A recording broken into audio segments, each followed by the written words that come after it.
Hi everyone, this is Mrs. Rhodes, and today I am going to read Chapter 8 in Upside Down Magic. Nori was bitten for only a minute, but during that minute, she got a lot done. She chewed up one of Mrs. Star's paperbacks and knocked over the sunflowers on her desk. She ran 3 times around the classroom and then decided to build another beaver lodge. It was only when bitten Nori tried to gnaw on Miss Star's chair leg that the metal taste snapped her back to her Nori self. She was under the teacher's desk. Please let this be a bad dream, she thought. What the zum-zum was that? A voice asked. Whatever it wasn't normal, a second voice replied. It had teeth like a beaver. It was too small to be a beaver. The back end was all fluffy and black. We didn't see it long enough to tell. Now, we know what's wrong with her. That's for sure. And then Mrs. Star's voice, Class, let this be a chance for us to learn the first lesson of upside down magic. There is nothing wrong with any of you. We will not use that word to describe ourselves. Wonky, then. We won't use wonky either. It's not polite or kind. Instead, we will say different or upside down, said Mrs. Starr. Nori climbed out from under the desk. A cluster of faces looked down at her. Some were concerned. Others were just curious. I'm all right, she said. She was hot with shame. Sorry. Do you need to go to the nurse? Asked Miss Starr. Oh, no, said Nori. That just happens sometimes. It's fine. Well, we're all here to figure out how to manage our particular kinds of magic in every situation, even times of stress, said Mrs. Starr. And the first day of school is stressful for all of us, even me. Nori, you've just done a lovely job showing us what kind of magic you have, which is how I want to start the day anyway. She gestured for all the kids to return to their seats. Nori took the desk beside Elliot. Mrs. Starr went to the front of the room and hopped up to sit on her desk. I'm very happy to be here. I just finished my teacher training in Upside Down Magic, and I'm looking forward to working with you this year. Do you know this is the first Upside Down Magic class Dunwhiddle has offered? Isn't that exciting? She swung her feet and her bright yellow sneakers swished through the air. As for you guys, you're here because someone thinks you should be. Because someone called you wonky or broken or worse. Nothing like a positive message to start the day, Elliot whispered to Nori. But guess what? Mrs. Starr's face broke into a grin. It's been called wonky and different too? And I speak from experience when I say there are ways to make the most of your magic. Whether it's typical or not, I'm here to help you get in touch with your nature, to understand your emotions, and to develop skills.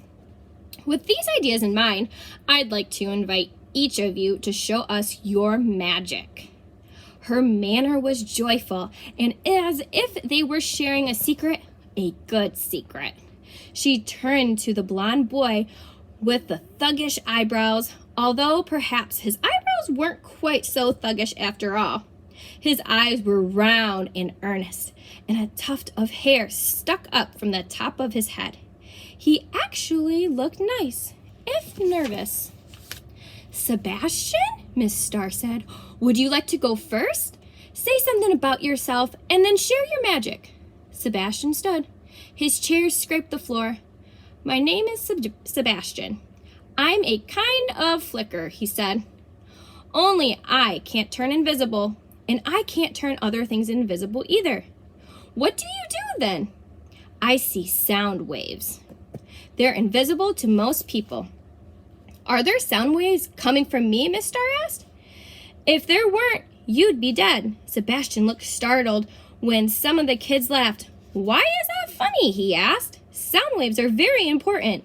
When you talk or breathe, or when your heart beats, sound waves. They're zooming all over the room. He waved his hands wildly. Zoom! They overlap a lot. It's pretty complex.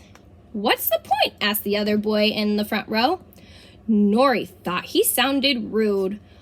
Also, he wore a t-shirt with a skull and crossbones on it, and Nori imagined him picking out that shirt on purpose so that people would know right away what kind of boy he was. The kind to wear a skull and crossbones t-shirt. Seeing sound waves, he went on, what good does it do you? They're all around us, said Sebastian. And? I see other invisible things too. Whatever, said the boy. Nori felt depressed. First, Elliot had ditched her for his flare friends. Then the girl she liked turned out to be Pepper the Fierce. Then she turned into a bitten in front of everyone. The skull and crossbones boy was mean. There wasn't much of a bright side of his day. Thank you, Sebastian, Miss Star said. I know it's not easy to go first. She turned to the skull and crossbones boy. Bax? Would you like to go next? No. Nori expected Mrs. Star to say that he had to, but instead she smiled sweetly. No problem. I'll come back to you later. How about you, Elliot? Elliot stood. He shifted uneasily and patted down his big hair. Flare, he said. Flare and... Miss Star prompted. Flare and freezer, said Elliot, his eyes down. Would you show us, please? Miss Star looked genuinely excited. Here, I have a glass of water. Would you like to freeze it? I can do regular flare stuff too, said Elliot. Some of it, anyway. You can do that later, said Mrs. Star. Let's start with freezing the water. Elliot waved a hand. The water iced over right away. Then the ice shot down Mrs. Star's hand and up her sweater. Elliot, stop, she cried. Elliot stopped before the ice reached her neck. He covered his hands with his face. It's really wonky, I'm sorry. We don't say wonky, Miss Star corrected. Remember, we say different. Boys and girls, Elliot is an upside-down flare. Thinking about opposites is a great place to start understanding unusual magic. She said all this while taking off her frozen yellow sweater and pulling a spare cardigan out of a cupboard. I came prepared, she said cheerfully. That's one of the things we learned in upside-down magic teacher training. She put on the new cardigan. It was bright orange. Thank you for sharing that with us, Elliot. Now, Andres, are you ready? Everyone looked up. I think it's pretty obvious what my magic does, Andres said gloomily. With a grunt, he pushed off the ceiling. His body drifted a foot toward the door, then flew back to the ceiling as if we were being... jerked by a yo-yo string. He bounced a few times before coming to a stop. The girl next to Nori raised her hand. She was light-skinned and wore dark hair pulled back in a high ponytail. She was dressed in funky red and black striped pants and big boots. In her ear, Nori spotted a hearing aid. What happens if you go outside? The girl asked Andres. I'm on a leash. I'm sure you all saw my sister walking me to school. What would happen if she let go? The girl persisted. I don't know, and I don't want to find out, Andre said. What an awful magic to have, Nori thought. At least when I turn into a bitten, I can turn back. She had little time to feel sorry for him, though. Miss Star had moved on, and Pepper was rising from her desk. She kept her eyes on the ground. It's fine, Pepper, Miss Star said. Really? Pepper hunched her shoulders. She said something Nori couldn't make out. A demonstration would be best, Mrs. Star answered gently. Do you need a volunteer? A fluxer, perhaps? Since your magic works on animals, I'll get some kids from the 7th grade class.